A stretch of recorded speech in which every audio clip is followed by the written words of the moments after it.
यूहन्ना रचित सुसमाचार 4 अध्याय।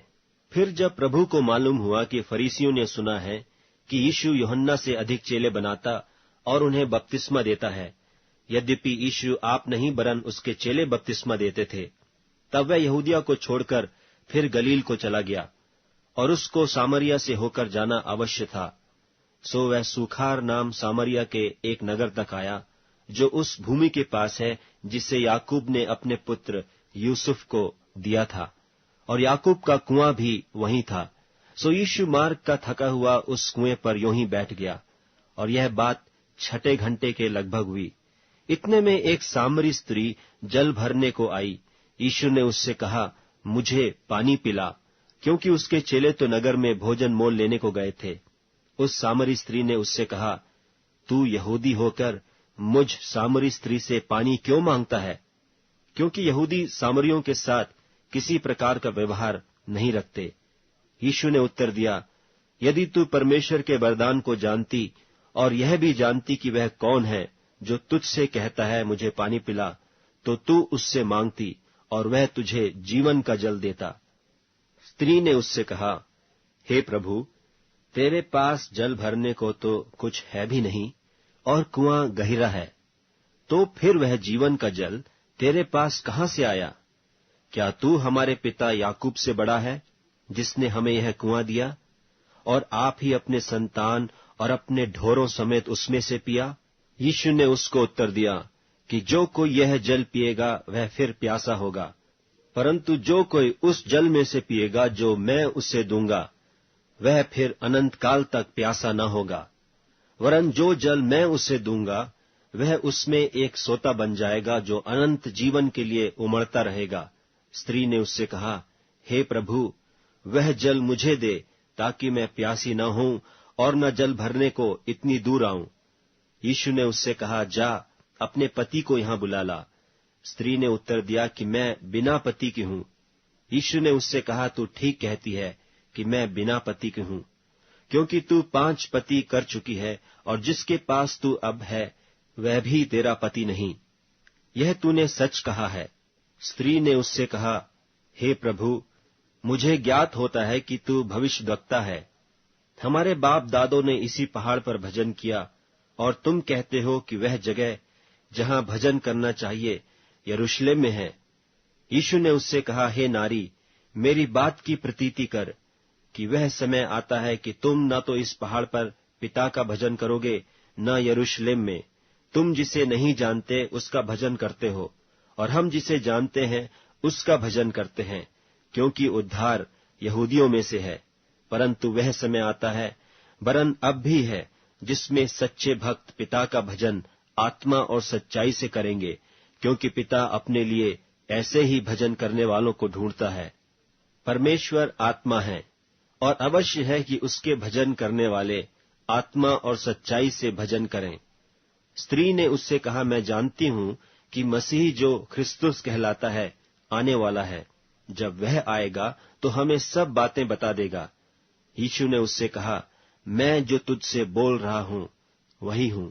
इतने में उसके चेले आ गए और अचंभा करने लगे कि वह स्त्री से बातें कर रहा है। तो अभी किसी ने न कहा कि तू क्या चाहता है या किस लिए उससे बातें करता है। तब स्त्री अपना घड़ा छोड़कर नगर में चली गई और लोगों से कहने लगी, आओ, एक मनुष्य को देखो जिसने सब कुछ जो मैंने किया मुझे बता दिया। कहीं यही तो मसीह नहीं है? सो वे नगर से निकलकर उसके पास आने लगे। इतने में उसके चेले यीशु से यह विनती करने लगे कि हे रब्बी, कुछ खा ले। परंतु उसने उनसे कहा, मेरे पास खाने के लिए ऐसा भोजन है जिसे तुम नहीं जानते। तब चेलों ने आपस में कहा, क्या कोई उसके लिए कुछ खाने को लाया है? यीशु ने उनसे कहा, मेरा भोजन यह है कि अपने भेजने वाले की इच्छा के अनुसार चलूं और उसका काम पूरा करूं। क्या तुम नहीं कहते कि कटनी होने में अब भी 4 महीने पड़े हैं? देखो, मैं तुमसे कहता हूं, अपनी आंखें उठाकर खेतों पर दृष्टि डालो कि वे कटनी के लिए पक चुके हैं, और काटने वाला मजदूरी पाता और अनंत जीवन के लिए फल बटोरता है, ताकि बोने वाला और काटने वाला दोनों मिलकर आनंद करें। क्योंकि इस पर यह कहावत ठीक बैठती है, कि बोने वाला और है और काटने वाला और। मैंने तुम्हें वह खेत काटने के लिए भेजा जिसमें तुमने परिश्रम नहीं किया, औरों ने परिश्रम किया और तुम उनके परिश्रम के फल में भागी हुए। और उस नगर के बहुत सामरियों ने उस स्त्री के कहने से, जिसने यह गवाही दी थी कि उसने सब कुछ जो मैंने किया है मुझे बता दिया, विश्वास किया। तब जब ये सामरी उसके पास आए तो उससे विनती करने लगे कि हमारे यहां रह। सो वह वहां 2 दिन तक रहा, और उसके वचन के कारण और भी बहुतेरों ने विश्वास किया। और उस स्त्री से कहा, अब हम तेरे कहने ही से विश्वास नहीं करते, क्योंकि हमने आप ही सुन लिया और जानते हैं कि यही सचमुच में जगत का उद्धार करता है। फिर उन 2 दिनों के बाद वह वहां से कूच करके गलील को गया, क्योंकि यीशु ने आप ही साक्षी दी कि भविष्यद्वक्ता अपने देश में आदर नहीं पाता।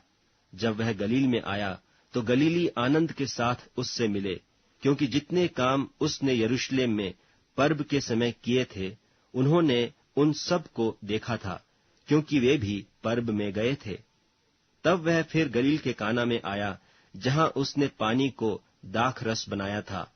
और राजा का एक कर्मचारी था जिसका पुत्र कफरनहूम में बीमार था। वह यह सुनकर कि यीशु यहूदिया से गलील में आ गया है, उसके पास गया और उससे विनती करने लगा कि चलकर मेरे पुत्र को चंगा कर दे, क्योंकि वह मरने पर था। यीशु ने उससे कहा, जब तक तुम चिन्ह और अद्भुत काम न देखोगे तब तक कदापि विश्वास न करोगे। राजा के कर्मचारी ने उससे कहा, हे प्रभु, मेरे बालक की मृत्यु होने से पहले चल। यीशु ने उससे कहा, जा, तेरा पुत्र जीवित है। उस मनुष्य ने यीशु की कही हुई बात की प्रतीति की और चला गया। वह मार्ग में जा रहा था कि उसके दास उससे आ मिले और कहने लगे कि तेरा लड़का जीवित है। उसने उनसे पूछा कि किस घड़ी वह अच्छा होने लगा। उन्होंने उससे कहा, कल 7वें घंटे में उसका ज्वर उतर गया। तब पिता जान गया कि यह उसी घड़ी हुआ जिस घड़ी यीशु ने उससे कहा, तेरा पुत्र जीवित है, और उसने और उसके सारे घराने ने विश्वास किया। यह दूसरा आश्चर्य कर्म था जो यीशु ने यहूदिया से गलील में आकर दिखाया।